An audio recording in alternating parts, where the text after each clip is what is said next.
পেনভিশন TV presents. মহিলারা যদি পর্দা খেলাফি করে মসজিদে যায় তাহলে কি হবে? মসজিদে পর্দা খেলাফি কেন যাবে? এটা আসলে মহিলারা পর্দা খেলাপ করে মসজিদে যাবে এটা আমরা চাই না। এটা আবেদন নয় আমাদের নারী জাতির কাছে, এটা আমরা চাই না। হ্যাঁ, কেউ যদি এটা না বুঝে করেন তাকে বুঝাতে হবে, এলেম ছিল না, তাকে বুঝাতে হবে তার এলেমটা।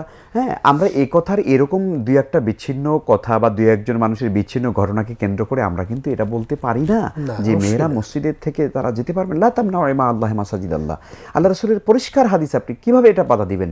হ্যাঁ, এই কথা ঠিক যে নারী জাতিরা ঘরে বসে নামাজ পড়লে সওয়াব বেশি, এই কথা হাদিসের মধ্যে এসেছে, তারা ঘরে বসে পড়তে পারবে, বসে বসে সওয়াব বেশি রয়েছে। কিন্তু একজন নারী বেরিয়েছেন লম্বা সফরে, গিয়েছেন তিনি ইউনিভার্সিটিতে, গিয়েছেন তিনি মার্কেট করতে, কেমন 5-7-8 ঘন্টা সে ইউনিভার্সিটিতে থাকবেন।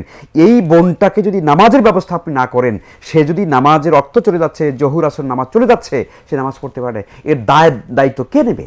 কে তার দায়িত্ব নেবে? এই জন্য আমরা মনে করি আমাদের ইউনিভার্সিটিগুলোতে, মাদ্রাসাগুলোতে, অফিসে, আদালতে, কোর্টে, কাছারিতে, প্রত্যেকটা জায়গাতে মেয়েদের জন্য আমাদের সেপারেশন ব্যবস্থা থাকবে।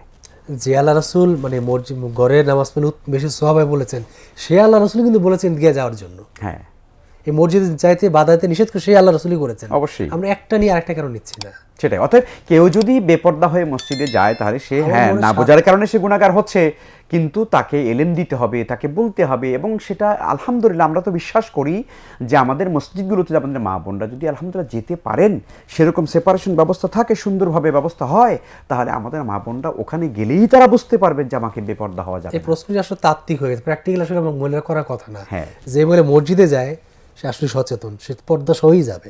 সে তো জানে যে পর্দা ছাড়া নামাজ হয় না, সে যদি মাথা খোলা রাখলে নামাজ হবে না, নিশ্চয়ই সে সব ঢেকেই যায়। কোনো তাত্ত্বিক প্রশ্ন করেছে আমার মনে হচ্ছে আর কি।